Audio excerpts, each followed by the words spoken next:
हरिओम सनातन podcast में आपका हार्दिक स्वागत है। हम अपनी रामचरितमानस श्रृंखला को आगे बढ़ाएंगे। पिछली चर्चाओं में हमने शिव पार्वती विवाह और नारद मोह जैसे गहन प्रसंगों पर बात की थी जी। आज हम कथा के एक ऐसे मोड़ पर आ पहुंचे हैं जहां से अधर्म का अंधकार, आप कह सकते हैं कि घना होना आरंभ होता है। बिल्कुल। यह एक ऐसा अध्याय है जो एक बहुत ही गहरा प्रश्न खड़ा करता है कि एक महान ज्ञानी, शिव का परम भक्त, पुलस्त्य ऋषि का वंशज आखिर इतिहास का सबसे बड़ा खलनायक कैसे बन गया। तो आज हम केवल यह नहीं जानेंगे कि रावण का उदय कैसे हुआ, बल्कि यह समझने का भी प्रयास करेंगे कि क्यों हुआ। ये वास्तव में एक बहुत ही महत्वपूर्ण प्रश्न है और इसका उत्तर कथा के आरंभ में ही छिपा है, एक गूढ़ सूत्र में। अच्छा जी, सूत्र है जब विधाता ही वाम हो जाए, यानी जब भाग्य ही प्रतिकूल हो जाए। गोस्वामी जी कथा की नींव इसी सिद्धांत पर रखते हैं कि कैसे पुण्य भी पाप में और वरदान भी अभिशाप में बदल सकता है। तो चलिए इसी सूत्र को खोलते हैं। जब कहा जाता है कि विधाता वाम हो गए हैं, इसका वास्तविक मतलब व्यवहारिक अर्थ क्या है? देखिए, ये बहुत गहरा विषय है। याज्ञवल्क्य जी भरद्वाज मुनि को समझाते हुए कहते हैं कि जब विधाता प्रतिकूल होते हैं तो व्यक्ति के लिए सृष्टि का हर नियम मानो उल्टा हो जाता है। उल्टा हो जाता है। हाँ, जो धूल सहज और हल्की है वही सुमेरु पर्वत के समान भारी हो जाती है, कुचल डालने वाली। अच्छा, जो पिता रक्षक है वही यमराज के समान काल बन जाता है, और एक साधारण सी निर्जीव रस्सी भी विषधर सर्प के समान प्राण घातक हो जाती है। यानी जो परिस्थितियां सहायक होनी चाहिए वही घातक बन जाती हैं। बिल्कुल। और इसी प्रतिकूल भाग्य का परिणाम थे वो राजा और उसका समाज जिन्हें ब्राह्मणों के श्राप के कारण राक्षस योनि में जन्म लेना पड़ा। जी। समय आने पर वही प्रतापी राजा 10 सिर और 20 भुजाओं वाला महापराक्रमी रावण बना। उसका छोटा भाई अरिमर्दन वो अतुलनीय बल का स्वामी कुंभकर्ण बना। पर यहीं पर एक आश्चर्य की बात है जी, कि उसी परिवार में उसी श्राप के अंतर्गत महान विष्णु भक्त विभीषण का भी जन्म हुआ था। ये कैसे संभव हुआ? यही तो कर्म और स्वभाव की लीला है। उसी राजा का जो मंत्री था, जिसका नाम था धर्मरुचि, वही अगले जन्म में रावण का सौतेला भाई विभीषण बना। अच्छा, तो वो धर्मरुचि था। हाँ, धर्म में उसकी रुचि थी और वो स्वभाव उसके साथ अगले जन्म में भी आया। वो ज्ञान विज्ञान का भंडार था। और बाकी प्रजाजन? जो उस राजा के अन्य सेवक और प्रजाजन थे, वे सब अपनी अपनी प्रवृत्तियों के अनुसार अनेकों जातियों के घोर और भयंकर राक्षस बने। और उनका स्वभाव कैसा था? वो सभी मनमाना रूप धारण कर सकते थे, दुष्ट, कुटिल, विवेकहीन, निर्दयी। उनके स्वभाव में ही संसार को कष्ट देना था। ये अपने आप में एक विरोधाभास है। जन्म लिया पुलस्त्य ऋषि के पवित्र और निर्मल कुल में, जो स्वयं ब्रह्मा जी के पुत्र थे। जी, इतनी महान विरासत पाकर भी वे सब पाप स्वरूप कैसे हो गए? यही तो श्राप और प्रतिकूल विधाता का सबसे बड़ा प्रमाण है। विरासत में मिला ज्ञान और संस्कार भी अहंकार और कुसंगति के सामने बौना पड़ जाता है। उनका जन्म ही मानो अधर्म की स्थापना के लिए हुआ था, ताकि अंत में धर्म की पुनर्स्थापना के लिए भगवान को अवतार लेना पड़े। तो इस शक्ति और सामर्थ्य को पाने के लिए, जो उनके राक्षसी स्वभाव का आधार बनने वाली थी, इन तीनों भाइयों ने क्या मार्ग अपनाया? उन्होंने तपस्या का मार्ग अपनाया। रावण, कुंभकर्ण और विभीषण तीनों भाइयों ने इतनी कठोर और उग्र तपस्या की कि जिसका वर्णन शब्दों में नहीं किया जा सकता। और उनके तप के तेज से तो ब्रह्मांड कांपने लगा होगा। बिल्कुल। अंततः उनकी तपस्या से प्रसन्न होकर सृष्टिकर्ता ब्रह्मा जी स्वयं उनके समक्ष प्रकट हुए और बोले, वर मांगो। और यहीं से मुझे लगता है तीनों के चरित्र और उनकी नियति की दिशा तय हो जाती है। आपने बिल्कुल सही कहा। तो सबसे पहले रावण ने क्या मांगा? रावण ने बड़ी विनय के साथ ब्रह्मा जी के चरण पकड़कर कहा, हे जगदीश्वर, मेरी एक ही अभिलाषा है, वानर और मनुष्य, इन दो जातियों को छोड़कर हम और किसी के मारे न मरे। ये तो अहंकार का सबसे बड़ा अंधापन है। जी, अपनी सबसे बड़ी कमजोरी को ही अपनी सबसे बड़ी ताकत समझ लेना। हाँ।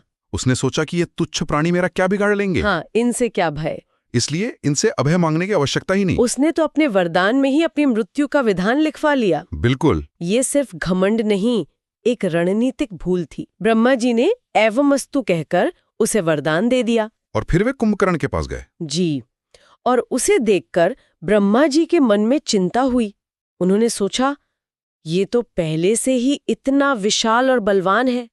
यदि ये दुष्ट नित्य आहार करेगा तो ये तो पूरी सृष्टि को ही खा जाएगा। ये तो संसार के लिए महासंकट बन जाएगा। हाँ, तब ब्रह्मा जी ने देवी सरस्वती का आह्वान किया। अच्छा, और उन्हें प्रेरणा देकर कुंभकर्ण की बुद्धि को फेरने के लिए कहा। तो जब ब्रह्मा जी ने कुंभकर्ण से वरदान मांगने को कहा तो सरस्वती की प्रेरणा से उसके मुख से क्या निकला? क्या निकला? प्रभु, मुझे 6 महीने की नींद का वरदान दीजिए। अमरता या अजयता मांगने के स्थान पर नींद मांग बैठा? जी, उसकी अपनी तामसिक वृत्ति मतलब आलस्य और भोग की प्रवृत्ति ही उसके विरुद्ध हथियार बन गई। सही कहा। भाग्य भी हमारे स्वभाव के माध्यम से ही काम करता है ना? बिल्कुल। और अंत में विभीषण की बारी आई। ब्रह्मा जी जब विभीषण के पास गए और वर मांगने को कहा तो उनके मन में कोई सांसारिक कामना थी ही नहीं। उन्होंने न राज्य मांगा, न शक्ति, न अमरता। उन्होंने केवल भगवान के चरण कमलों में निर्मल, निष्काम और अनन्य भक्ति का वरदान मांगा। ये तो मानव मन के 3 गुणों का एक सटीक उदाहरण है। विभीषण ने भक्ति मांगी जो सात्विक है जी, रावण ने शक्ति और अजयता मांगी जो राजसिक है, और कुंभकर्ण ने नींद मांगी जो कि तामसिक है। ये केवल एक कहानी नहीं बल्कि मानव स्वभाव का एक गहरा मनोवैज्ञानिक चित्रण है। आपने बिल्कुल सही समझा। वरदान देकर ब्रह्मा जी अपने लोक चले गए और तीनों भाई प्रसन्न होकर अपने घर लौट आए। प्रत्येक को वही मिला जिसके वे पात्र थे। तो अब रावण के पास अजयता का वरदान था। एक महत्वाकांक्षी व्यक्ति के लिए ऐसा वरदान तो केवल एक शुरुआत होती है। बिल्कुल। तो शक्ति मिलने के बाद अगला कदम होता है एक साम्राज्य। तो इस शक्ति को स्थापित करने के लिए उसने अपनी राजधानी कहाँ और कैसे बनाई? उस समय के महान शिल्पी थे मयदानव। उनकी एक कन्या थी मंदोदरी, जो परम सुंदरी और स्त्रियों में शिरोमणि थी। जी। मयदानव जानता था कि रावण ही भविष्य में राक्षसों का राजा बनेगा, इसलिए उसने अपनी कन्या का विवाह रावण से कर दिया। अच्छा। एक योग्य पत्नी पाकर रावण बहुत प्रसन्न हुआ और उसने अपने दोनों भाइयों का भी विवाह करा दिया। और लंका, जो उसके साम्राज्य का केंद्र बनी, उसकी क्या कथा है? समुद्र के मध्य में त्रिकूट नामक एक पर्वत था। उस पर स्वयं ब्रह्मा जी का बनाया हुआ एक दुर्गम किला था। बाद में उसी किले को मयदानव ने अपनी अद्भुत कारीगरी से फिर से संवारा। उसमें मणियों से जड़े हुए सोने के अनगिनत महल थे। सुना है, उसकी शोभा का वर्णन करना भी संभव नहीं है।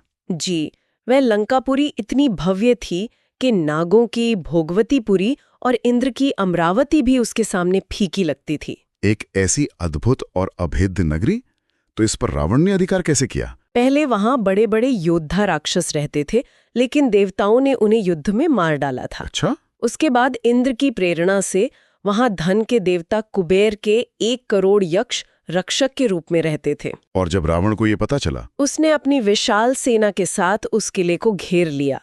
रावण की भयंकर सेना और उसके पराक्रम को देखकर वे यक्ष अपने प्राण लेकर भाग खड़े हुए। मतलब बिना किसी बड़े युद्ध के ही लंका रावण की राजधानी बन गई। जी बिल्कुल। सत्ता हाथ में आते ही रावण का अहंकार, जो उसके स्वभाव का मूल अंग था, वो तो और भी प्रचंड हो गया होगा। निश्चित रूप से सत्ता और शक्ति का मद उसे अंधा करने लगा। उसने सबसे पहले अपने सौतेले भाई कुबेर पर ही चढ़ाई कर दी। अच्छा, अपने भाई पर ही? हाँ, और उनसे उनका पुष्पक विमान छीन लिया।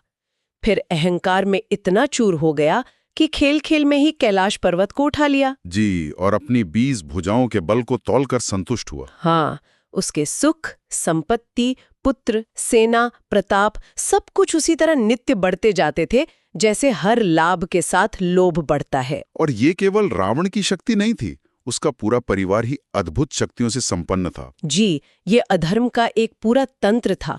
उसका भाई कुंभकर्ण इतना बलवान था कि उसके जोड़ का कोई योद्धा जगत में था ही नहीं। वो तो बस सोता रहता था। हाँ, मदिरा पीकर 6 महीने सोता था और जब जागता था तो उसके उठने मात्र से तीनों लोकों में हाहाकार मच जाता था। और उसका पुत्र मेघनाथ, जिसे इंद्रजीत भी कहते थे, उसका तो योद्धाओं में पहला स्थान था।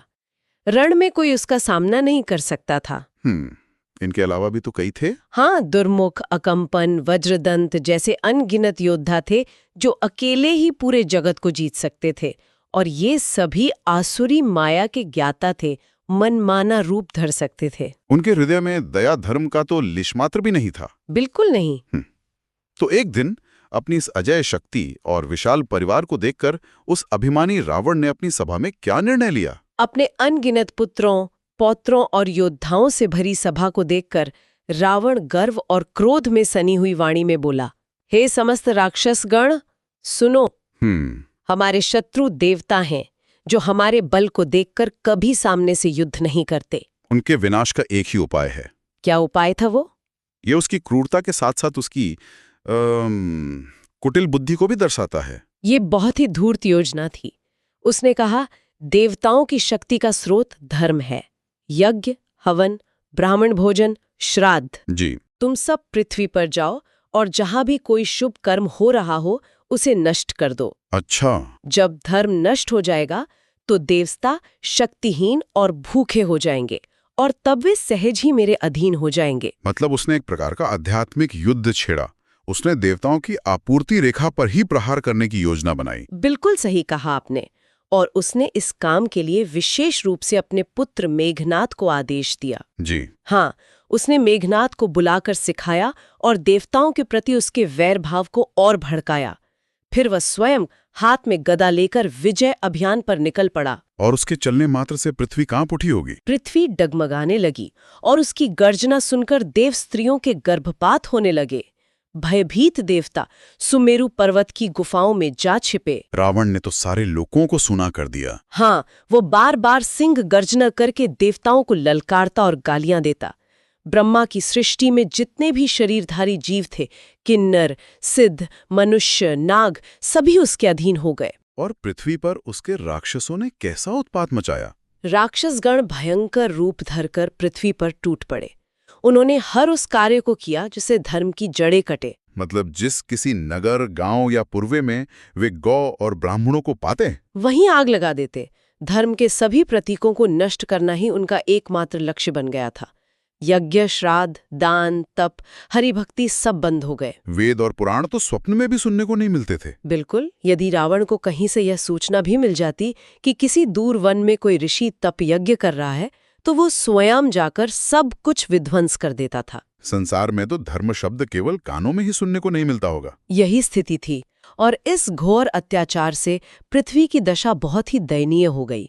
समाज में दुष्ट, चोर, जुआरी, लंपट ऐसे लोगों की भरमार हो गई। लोग माता पिता और गुरुजनों का भी अपमान करते थे और साधुओं से अपनी सेवा करवाते थे। धर्म के प्रति ऐसी अरुचि देखकर पृथ्वी अत्यंत भयभीत और व्याकुल हो गई। रामचरितमानस में एक बहुत ही मार्मिक चौपाई है जहां पृथ्वी अपनी व्यथा कहती है। हाँ, पृथ्वी सोचने लगी कि पर्वतों, नदियों और समुद्रों का बोझ मुझे उतना भारी नहीं लगता जी, जितना भारी मुझे एक परद्रोही लगता है। जी। दूसरों को दुख पहुंचाने वाला एक व्यक्ति।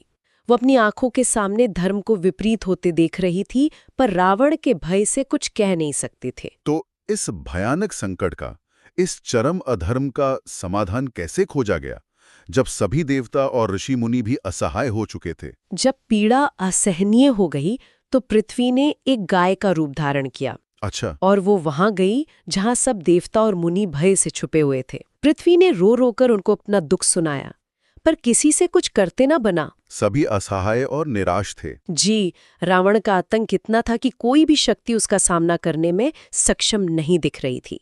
और यहीं से उस दिव्य हस्तक्षेप की भूमिका बनती है जिसके लिए ये सारी पृष्ठभूमि तैयार की गई थी। ये प्रसंग हमें एक बहुत बड़ी सीख देता है। रावण महापंडित था, वेदों का ज्ञाता, शिव का परम भक्त, अतुलनीय बलशाली। उसके पास वो सब कुछ था जिसे संसार में महानता का प्रतीक माना जाता है। परंतु एक तत्व की कमी थी, धर्म। और धर्म के बिना शक्ति, ज्ञान और ऐश्वर्य केवल विनाश का कारण बनते हैं। बिल्कुल। उसका अहंकार ही उसके और संपूर्ण जगत के विनाश का कारण बना। चरित्र के बिना योग्यता व्यर्थ है। और आज श्रोताओं के लिए विचार करने योग्य प्रश्न यह है, रावण ने मनुष्यों और वानरों को तुच्छ समझकर अपने वरदान में छोड़ दिया था। जी। क्या अहंकार हमेशा अपने विनाश का बीज स्वयं ही बोता है, उन जगहों पर ध्यान न देकर जिन्हें वो अपनी शक्ति से बहुत कम समझता है? यह एक बहुत गहरा विचार है। तो हमें आशा है कि आपको हमारी आज की चर्चा पसंद आई होगी। सनातन धर्म से संबंधित ऐसी ही और चर्चाओं के लिए हमारे चैनल को अवश्य सदस्यता लें। धन्यवाद। जय श्री राम।